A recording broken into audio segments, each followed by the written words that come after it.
So here we were, my friend and I hidden just a few blocks below our enemy's base. Above us are two of the most powerful players on the server, and our only goal is to take them out. If we mine a block, they could hear us and finish us off. If we don't mine, they could just naturally find us, so basically, it's a stalemate. But how exactly did we get here? Around 3 weeks ago, my school started its very own Minecraft server, and after joining, the server quickly split into 3 different kingdoms: the Capri Suns, the Crush Kingdom, and the Sprite Nation.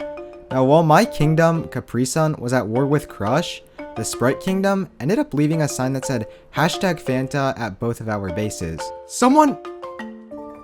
What is this? Someone was at our okay, wait. Being upset, we teamed up with the Crush Kingdom, and now we're completely against Sprite. After finding out that the Sprite Nation had vandalized our base, I logged on and headed straight to their city. However, my only real intention was to build a massive sign that said #CapriSun. I first tried to hide from Woogie, a member of Sprite, but things escalated pretty quickly when he found me.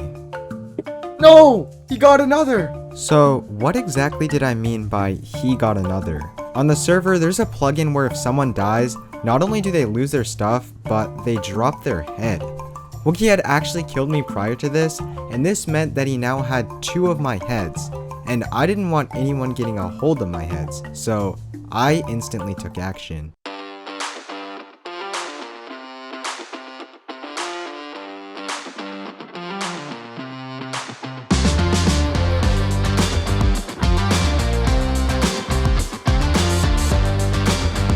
Woogie was actually live streaming at this time, so I knew exactly where my heads were stashed. Woogie had kept them buried in the very back corner of his enchanting room, and I was able to successfully steal them and run away. Yet, I probably should have been a bit more careful because Woogie saw me and the battle was on. Oh, he's after me! He's after me! He's after me! Oh, he's low. He's so low. I had successfully taken out Woogie and gotten my 2 heads back, but the war was far from over. You see, it turns out that Woogie had some backup on the server. We had completely underestimated the power of the Sprite Nation, and they had actually been gearing up way more than we had expected. Yet, now we had Woogie's head, and we made our way back to the Sprite Nation to taunt him with it, but Woogie decided to call in backup. So in return, I called in my very own forces. Spy. Spy is a regular player on this channel, and luckily he had decent gear. So together, we stepped into the territory of the Sprite Nation and absolutely dominated. So it's this way. Let's go. We're looping around. What? What? Oh, I got a juicy crit. I got a juicy crit. I got him! Unfortunately, things went pretty badly after we entered the Sprite Nation. Spy unfortunately died, which meant that I was the only one left in their kingdom. Now typically, I would have a chance, but I had rolled up to the Sprite Nation with no resources. I got so low that I had to tactically log out. Yes, I know it's kind of cheap, but I really had no other choice.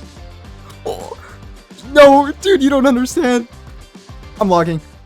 As soon as I logged back on, it turns out that a member of the Sprite Nation who goes by Vortex Dragon was guarding the exact place where I logged out. Now as soon as I saw Dragon, I immediately tried logging out again, but unfortunately, he managed to hit me at the very last second. It was now a complete reset, and I made my way all the way back to the Sprite Nation. But this time, I would have a completely different approach. Spy was finally back, and I began constructing a tunnel that ran from outside of their base to under.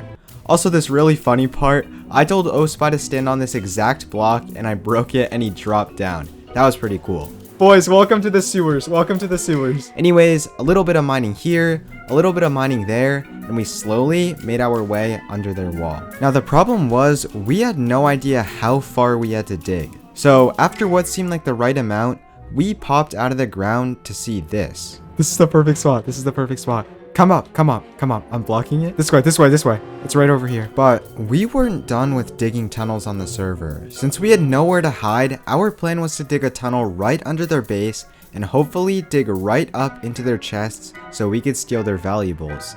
However, the Sprite Nation refused to leave their base. In the meantime, we were stuck under their house with nowhere to hide. Okay, wait, pause.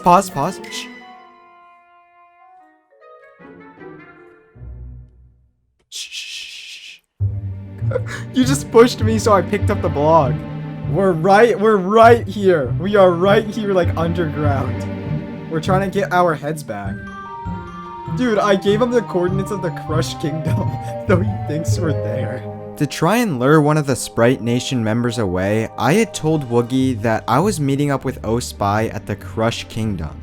He had actually fallen for it, so if we were gonna pop up from underground, now was the time. Go, Max. Where did they hide their stuff? I'm trying to find where they... Guys, watch my breezily. Oh, shoot. Yo, Paul, do you have any food? I now had the opportunity of a lifetime to try and build the sign that said #CapriSun. But the problem was, I legitimately had no blocks. So I decided to make the most out of my stack of cobblestone and scraps of dirt and andesite.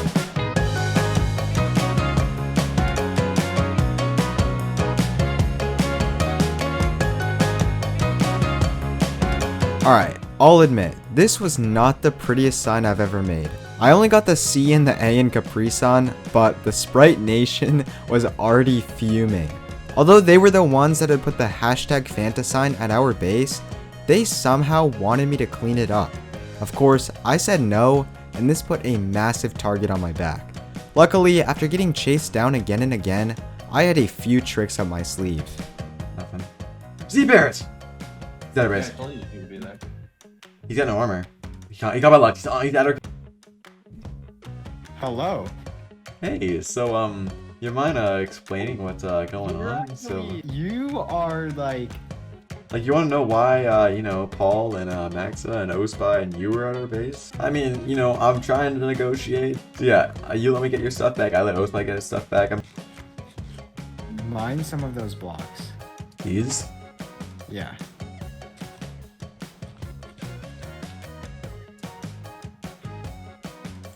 Huh. Isn't that pretty interesting?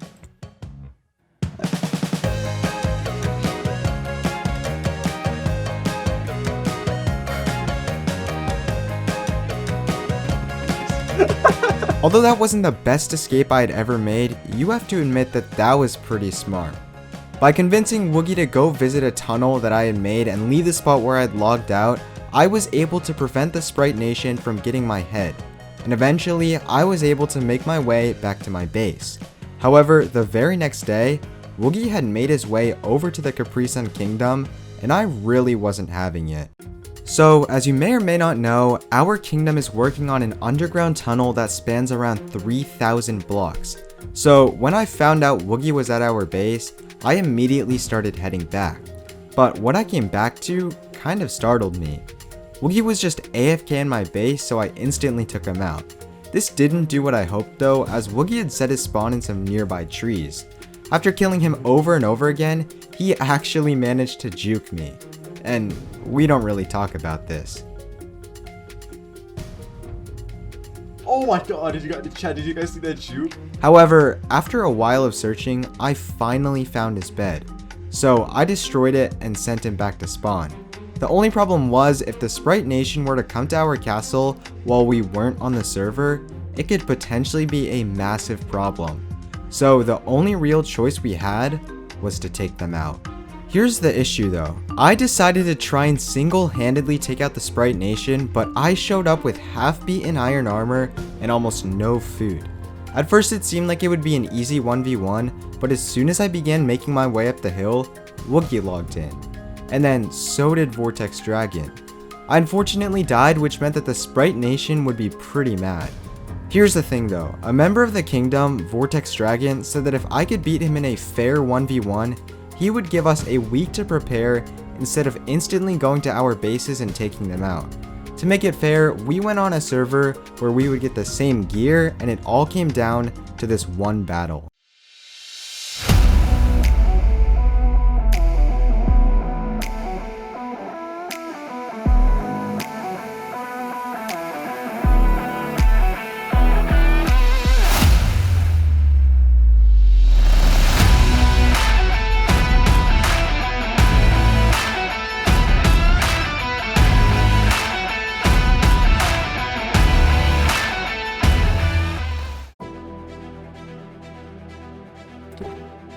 I had won, and this meant that we now have a week to prepare for an all-out war.